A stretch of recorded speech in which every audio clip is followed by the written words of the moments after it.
ایک طرف جو ہے وہ چندریان 3 کا پروجیکٹ ہم نے دیکھا یا مشن دیکھا جو ہم نے کمپلیٹ ہوا سکسیسفلی. بھارت یہ کر رہا ہے. پاکستان میں چرچز جلائے جا رہے ہیں, ایک نہیں بے شمار چرچ جی جلا ہاں دیے, لوگوں کے جی ہاں گھر توڑ دیے. آپ کو کیا لگتا ہے کہ کیا یہ ایجوکیشن سسٹم کی خرابی ہے, کیا ہے کہ ہمارے یہاں اس طرح کے لوگ نہیں نکل پا رہے کہ ہم بھی کوئی چندریان 3 یا کچھ بنا پائیں؟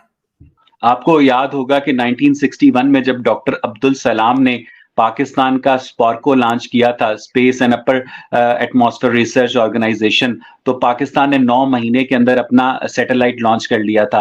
اور اس کے بعد پاکستان میں ڈاکٹر عبدالسلام کو آپ نے ایک مخصوص مذہبی عقیدے کی وجہ سے متون کرنا شروع کر دیا, تو وہ ٹرائسٹی اٹلی چلے گئے. اور اس کے بعد پاکستان کا جو اسپارکو ہے اس کی جو سربراہی ہے وہ فوجی جرنیلوں کے ہاتھ میں چلی گئی. تو اس سے آپ کیسے ایکسپیکٹ کرتے ہیں؟ اور پاکستان میں آپ جو تعلیم ہے, آپ بالکل ٹھیک کہہ رہی ہیں کہ یہ تعلیمی نظام کی خامی ہے. جب آپ کی جو فزکس کی کتاب ہے اس میں اسلامیت ہوتی ہے, آپ کی جو اسلامیت کی کتاب ہے اس میں اسلامیت ہوتی ہے, آپ کی کیمسٹری میں بھی اسلامیت ہوتی ہے, اور آپ کی کیا کہتے ہیں بایولوجی میں بھی اسلامیت ہوتی ہے. جو تعلیمی نظام نظریہ ارتقاء کو جھوٹ قرار دیتا ہو, اور جس تعلیمی نظام کے نزدیک مٹی کے پتلے میں جب پھونک ماری گئی اس سے انسان پیدا ہوا, اور اس کے بعد پسلی سے عورت پیدا ہوئی ہو, جس کی وجہ سے عورت ایک ٹیڑھی ہڈی ہے جس کو مولویوں کے نزدیک سیدھا کرنا ممکن نہیں ہے, تو اس تعلیمی نظام میں وہی عورتیں پیدا ہوں گی نا جن کو یہ مارنا جائز قرار دیتے ہیں. وہ عورتیں تو پیدا نہیں ہوں گی جو کہ آئی ایس آر او میں, جو کہ انڈین اسپیس ریسرچ آرگنائزیشن ہے, اس میں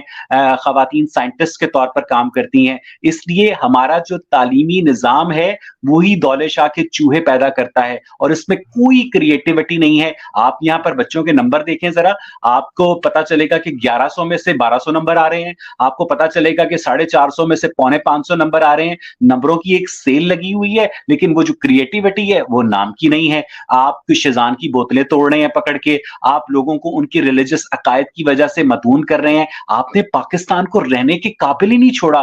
ہم اور آپ بچپن میں ایک نارمل ملک میں رہتے تھے تھوڑے سے, لیکن قسم سے ان مولویوں نے تو پکڑ کر اس ملک کی آرزو بینڈ بجا دی ہے, بینڈ بجا دی ہے.